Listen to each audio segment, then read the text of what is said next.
বৈশিষ্ট্য হলো তারা জীবনের প্রত্যেকটি মুহূর্তে সর্বক্ষণে তারা তার রবের উপরেই ভরসা করে, তার রবের উপরেই ভরসা করে। আল্লাহ রাব্বুল আলামিন কোরআন কারীমে আয়াত বলছেন, ফাকুরুনি আযকুরকুম ওয়াশকুরুলি ওয়ালা তাকফুরুন। তোমরা আমাকে স্মরণ করো, আমার জিকির করো, তবে আমি তোমাদেরকে স্মরণ করব। ওয়াশকুরুলি ওয়ালা তাকফুরুন, আর তোমরা আমার সাথে অংশীদার স্থাপন করো না, আমার সাথে শিরক করো না। ওয়ালা তাকফুরুন, আর তোমরা আমার শুকরিয়া আদায় করো।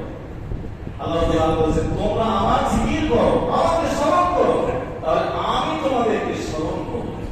তাহলে মুমিনদেরকে আল্লাহ রাব্বুল আলামিন বলছেন যে তোমরা আমার শুকরিয়া আদায় করো, আমার জিকির করো, তাহলে আমি তোমাদেরকে স্মরণ করব। আল্লাহ রাব্বুল আলামিন মানুষকে সুস্থতা একটা বড় নিয়ামত দিয়েছে। আপনার শরীরের সুস্থতা একটা বড় নিয়ামত। এইজন্য আপনি বেশি বেশি করে আল্লাহর শুকরিয়া আদায় করুন। বেশি বেশি করে আল্লাহর শুকরিয়া আদায় করলে যখন আপনার বিপদের মধ্যে আসবে, যখন আপনার মুসিবতের সময় আসবে, তখন আপনি আল্লাহকে স্মরণ করলে আল্লাহ রাব্বুল আলামিন এই সমস্যা আপনার দ্রুত বেগে আপনার দূর করে দেবেন।